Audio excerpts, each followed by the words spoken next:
Mother, tell your children not to walk my way. Tell your children not to hear my words. What they mean. Hello there, Sarah from 17 once again, bringing you the second interval in my F.E.A.R 3 Insane Difficulty video walkthrough. And this one, as you can see, is entitled Slums.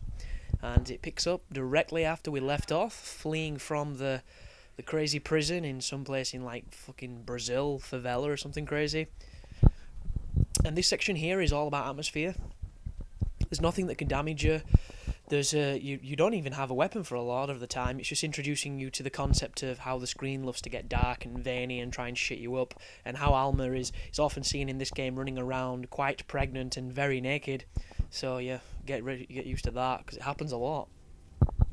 But this level is probably the first level that might cause some kind of challenge if you're not used to playing the game. The main reason for this is purely because there can be a lot of enemies, and unlike the Monolith games before, this is not quite as biased. Biased? What the fuck's wrong with me? I must be tired. It's not quite as balanced, sorry. And what I mean by that is, on F.E.A.R 1 and F.E.A.R 2, every single encounter when you came across soldiers, it was fair. It was always you against a squad. There was always ample cover for you, ample cover for them. It was always very tight and very balanced. It was all thought through, all tested severely, and there was you never hit that wall where it was like, well, that is clearly fucking broken because I just got my ass slapped and I don't know why. Unfortunately, if you ever played F.E.A.R Files, which is the studio that made this, there was a lot of moments in that game where it was just kind of like, what the fuck is going on? And the main reason for that is because the development team just did not have a good grasp on the difficulty. Because when you run in a room on F.E.A.R 1, you might see 4 to 6 guys tops. When you run in a room on F.E.A.R Files, there could be 12. And then when you put it on extreme difficulty, you were dead before you knew where you were, purely because there was more enemies than you were used to dealing with, and the balancing was just way off. And this game is a little bit like that, but purely because they've introduced the concept of almost endless spawns. And the reason why I say almost is because there's a phase soldier who turns up, and what he does is he throws out lightning, or he throws out glowing cum basically, and it sticks on the wall and it enables soldiers to spawn, and every time he does it 3 soldiers will spawn, and he can do it for maybe 5-10 times. I don't know what the limit is, but he does it for a damn long time, and those encounters are generally a lot easier if you just focus on the dude who's, you know, tossing the glowing cum. But sometimes you can't, because he generally has a height advantage on you, a cover advantage, and if you keep spawning dudes, if you focus on him, you're just, you know, going to get your shit stuffed in, so you've got to be really careful. But as you can see, the screen's going crazy. This is nothing wrong with my video, this is the game trying to be scary. Because, you know, if you had cataracts and you're running around the sewers with a torch and a pistol, you would probably be quite scared as well. But just get used to running around with the SMG, the UMP, even though this game is called the Briggs, and you can never take the shitty dot sight off it, because it's going to help you pretty much throughout the entire game until you get the triple burst weapon. And the reason why this level, I said earlier, was quite challenging is because you're going to be taking on quite a few enemies. The spawns, as I've mentioned before, are not the best, and there is a lot of dark corners, a lot of chest-eye walls, a lot of sneaky houses and sneaky windows, and, you know, areas to get onto balconies, and the enemies come from pretty much every possible vantage point. So just take it slow, you know, do your best, and you shouldn't have too much trouble, but you can if you don't play correctly. So as soon as this starts, I think I get lucky here. No, that was a different run, my bad. If you slow down time, what I'm trying to do here is if you can get all 3 of them with a headshot, you get something like a perfect slow-mo bonus. It's just a preference, you don't have to do it. But unfortunately on Insane, the enemies do take quite a lot of damage, especially when you're using the pistol, because it's not the strongest of weapons. But it does have an interesting sight, even though it kind of looks shit. And the pistol itself just looks fucking garbage, I think. But around this corner, 2 guys there. That guy on the left is a civilian. Ignore him. He doesn't do anything but distract you. And just, I mean, you can literally play this game like whack-a-mole. You can hide, wait for your shit to come back, and then go back and smack some moles. It's that simple. And I mean, if you've got a lot of time and a lot of patience, you could do it on every single encounter. Unfortunately, I am a very impatient person unless I'm playing something shit like Yaris, because the achievement whore in me can somehow make me endure the most tedious things ever. But right now, I'm not the biggest of an achievement whore anymore, so my patience is shot to shit. The only thing I can really put up with these days is really frenetic online multiplayer, so it just goes to show how moody and you know, how different your mood can be changed and be influenced, which is always a fascinating topic for me, especially when it goes into everything that you do, because when you think about it, your mood dictates how you act and how you are, and it can be a variety of things, from your home life to your friends to the activities to you do to your physical condition to your diet and things like that. And I don't even know why I got onto that rant, purely because this is all pretty standard right now, so there's not a lot to say strategy wise, except for make sure you check every nook and cranny, because the psychic link bodies will enable you to level up quicker, and the faster you level up, the easier the game's going to be. There's a shotgun which I would definitely recommend swapping your pistol out for, because on this section there's a lot of opportunities for the enemies to get close to you, and the pistol just doesn't cut it from 5 yards, so the shotgun's definitely going to pay more dividends than it did in the prison. But this is the first challenging area, and it's not too bad. When you come in here, the best thing that I found to do is to get into this piece of cover that I'm on right now. The enemies will be straight where that guy was shooting me from just then. They'll be on the building to the right of him, and a couple will spawn up the top of the street if you push forward. But be careful, because once you clean up these first few enemies, you're going to trigger another spawn as you push up here. There it is. I just triggered it then, and what's going to happen is he's going to be there, and 2 of his buddies are going to come through this building. And let's have a look. Yeah, there you go, that's one of them. I knew that door was going to go, so I blow the dude's face off, cruise in here. Right now, this is probably the safest you can be on this level, because I don't think anybody comes here unless you mean that motherfucker right there. And the reason why he came is because he's a shotgun guy, you can tell by the red on him, and he will chase you down, because he's kind of like the rushing infantry. And that dude's just pushing up, getting in a better position, but unfortunately I couldn't quite get a shot off on him. And that is the problem with the harder difficulties on games like F.E.A.R. The enemies can do significant damage very, very quickly. This is nowhere near as bad as the previous ones, but as you just bear witness to, that dude strafed past, fired a burst, and I went straight to, you know, extremely injured screen. So you want to be super careful. But luckily enough, he's not the smartest bastard, but he's still lighting me up. Goodness me. Anyone would think I was growing crimson plants, but there he is. He's moved forward, which is a death sentence when I've got slow motion. So, oh, there he goes. He's rolling. Jesus Christ, the dude's evasive. But yeah, F.E.A.R is known for its AI, definitely. I don't know if it's the same technology that they've got going with this, because I do remember the replica soldiers being a hell of a lot more aggressive than these soldiers. And there's always one guy up here on this balcony. Did you see him? He is always there. The dude is like a fucking hardcore camper. But before you proceed through any of the areas, once you've cleared them out, always make sure you scour for ammo, always make sure you scour for possible collectibles like the Alma doll and things like that. And be careful of that barrel. If you see any barrels like that, they are explosive. They're not quite, you know, the synonymous gaming trope of, hey, here's a red thing, please shoot it and see fire. On this game, they're a little bit more subtle, but you can definitely use them to your advantage, so keep an eye out for them. And use your ears as well. I know that probably sounds like the most mundane advice you can be given, but these soldiers are mouthy twats. All they do is talk. They're all like, oh, he just killed my entire fucking squad. Oh, this guy's a psycho. And they go off on one all the time. So if you're ever wondering if there's somebody still left, listen for him. Because they'll be like, moving up, get in cover, target sighted, and all, you know, the various, I'm a really tough militia man, yet I never stop speaking. Which must be one of the prerequisites when you're hired to be, you know, these faceless PMC corporations or whatever you want to call them. This section here as well, to my left, I always come through this building because the courtyard's a bit of a clusterfuck. And the reason I say it's a clusterfuck is because the cover out there isn't sufficient enough for the fact there's a lot of people on balconies that have a height advantage on you. And as I mentioned in the last video, oh my goodness, the dude turned to fucking atoms.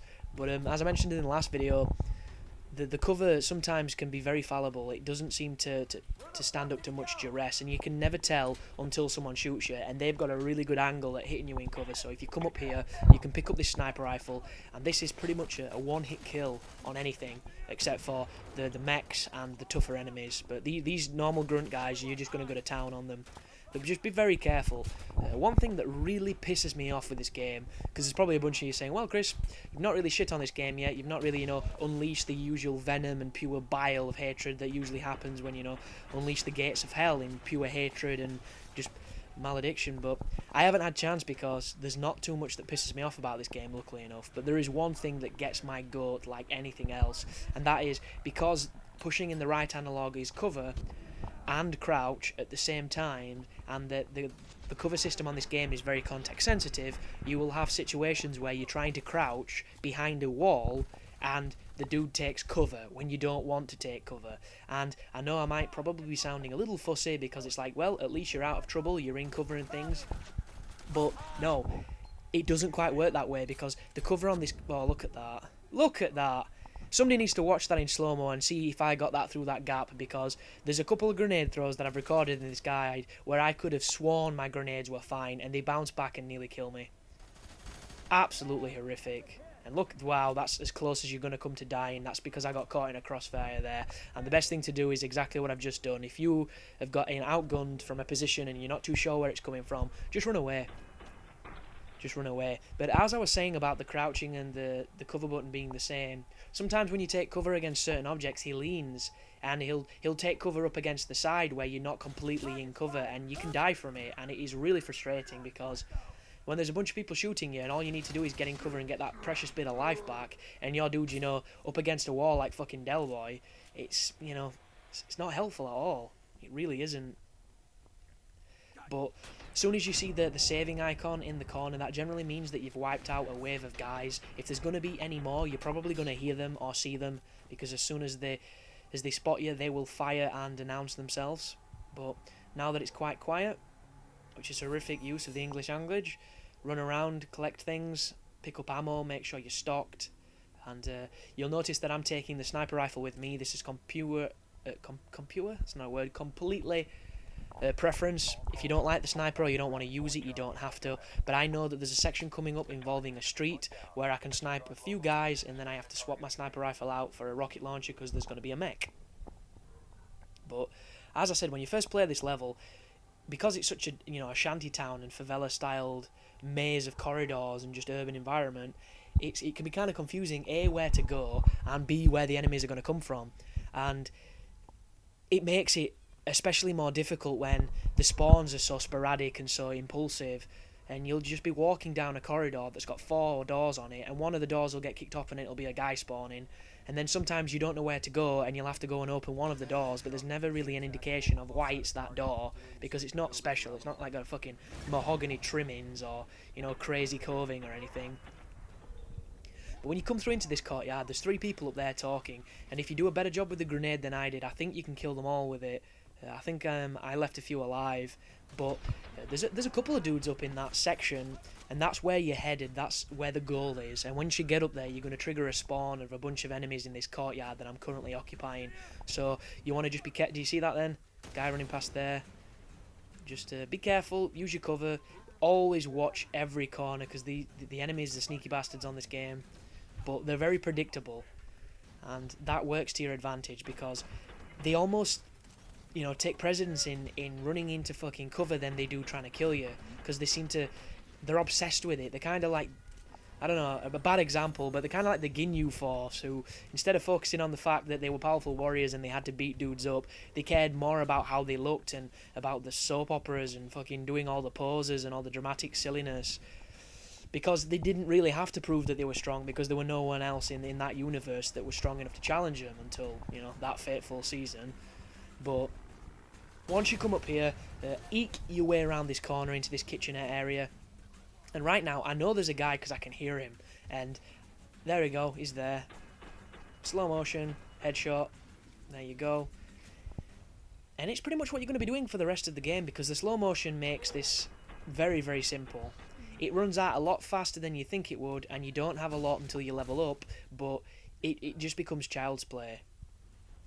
And a good strategy as well, which you'll probably see me doing occasionally, is when you're in cover and you know there's a guy on the other side of the cover when you want to peek out, if you jump and you activate the slow motion before you jump, you will jump in slow motion, and the enemies never ever shoot at you while you're jumping, it seems, from my experience. This is not, you know, 100% fact. Don't go and write this in a wiki because you've heard me say it and you believe my voice to be the word of God. I don't know if it's completely true, but in my experience, you can full-on do some Call of Duty multiplayer, and as you jump out and kill a dude, because they don't react, and it can be super useful. Just don't spam it, you know, don't get overzealous with it, because this is nowhere near as lightweight or as fast and fluid moving as a Call of Duty, so sometimes you'll land with a thud and you just can't get your ass back in cover, and you'll probably end up getting skull-fucked by 30 rounds of an SMG. But right now, that door opens, and I think there's 2 or 3 guys that come up, so if you kill the first guy, you throw a grenade down there, it should clear it out, then you can go down yourself and mop up any stragglers. But there's another save point, which means I've just hit a tripwire, and I know I'm kind of safe until I push forward. That's the door I probably have to open. Always explore, always check every nook and cranny, because this is one of those games where if there's a corner to put shit in it, they've probably put some shit in it. But keep moving through, doing your thing. And don't shoot him. I don't know if it has any reaction. It probably doesn't even register. This is another good opportunity to get some good points if that's what you're going for, because I think there's 3 people on that street, and if you do it quickly enough, you can get some pretty interesting trick shots. But I'm not going to be fucking about with that stuff. There we go, jump shot into slow-mo, headshot the dude. There's a lovely ammo cache here, which will replenish your grenades and give you pistol ammo and all sorts of nonsense. Another guy coming out the door. Just always try and put something between you and the enemy. I know it sounds simple, I know it sounds contrived, and it's, you know, like common knowledge, but you'd be surprised how people don't think when they play games, especially when they're not used to playing them on the hardest difficulty, because I just see people approach things like they would if it was on easy, and it just doesn't work. It's like Call of Duty on Veteran. Those games are completely different games on Veteran to what they are on Recruit, because it's more about regenerating, it's more about hiding than it is about attacking. Because if you just go out there and try and be aggressive, you're just going to get one of those fucking war quotes, and you're going to be reading it so frequently that you're going to get pissed off at Abraham Lincoln and all these other fucking Napoleon and all these people that said this ass shit that they just gloat with you. But this is an interesting little situation, because this is kind of challenging, and the reason why it's challenging is there's that guy on the left who was shooting me there. There is also to my right, when I get up the top of these stairs, there's a hole in this second tier. Do you see it then, that window? And directly across the road from that window is another window where enemies can stack up. Also, on this street at the far end is going to be a mech, an armoured walking mech, who you have to destroy. And the mech itself is a pussy because it cannot come in this room, and for whatever reason, it doesn't use the missiles, it only uses the laser and the turrets. Obviously, don't fuck about with them, or they will murder you very quickly. Murder you faster than Ted Bundy if you were a 16-year-old college student in a 90. But the real challenge here is the enemies, because they're constantly moving and constantly getting better positions. You try and focus on the mech, and you'll get tagged by an enemy, and it's like this ring of roses of regenerating, going back out, and blah blah blah. And you saw before that the detection when it comes to collision, the clipping detection can be a little bad on this game, so be careful of any windowsill, because I've killed myself more times trying to fire that rocket launcher because I've fired... Look at that shit. How does it happen? The grenades on this game are atrocious. You've got to be careful with them. Did you see him there, the mech? He's just below me on that street. That's him cranking up his machine gun. You can sound whore him like a boss. But I generally just approach this by picking off the enemies as best I can, and then I focus with the rocket launcher on this dude. And sometimes he won't die after you shoot him a few times with the rocket launcher. And that building across from me that's got the garage below it, there is a refill for your rocket launcher in there, but don't risk it. Just shoot him with your assault rifle after you've used your rocket launcher, because you're much safer up here, and he doesn't take that much damage. Unless you've been playing it on easy, and then he probably takes a fuck ton, but... this ain't easy, son. This is insane. And has anybody noticed that a lot of games now are changing the difficulty names to insane, like it's carries some kind of weight in the gaming community? I know it's a cool word, I know it denounces insanity, but it's kind of... I think insane, I think Gears of War. I'm not thinking fucking F.E.A.R 3. It's just, you know, it's not part of my mindset. And I'm a big fan of creative difficulty names. And if I was ever a game developer, I would be the dude in charge of coming up with the most ridiculous difficulty name, because it's just fun, it's cool, it's something that fascinates me. And if you don't have a cool difficulty name, then regardless of how good your game is, you're still losing points from me, you're losing kudos for that. Because I would literally say, like, cock mode. because it's just cheap or something. You know, it's like the Fist of Jesus mode, something like that. So it's just fucking absolutely ridiculous. Sudocrem on anus mode, because you're gonna get chafed. Anyhow, guys, that's the end of the first part of the second interval. I hope it helped if you're struggling. I'll see you in the next video, and thanks for watching.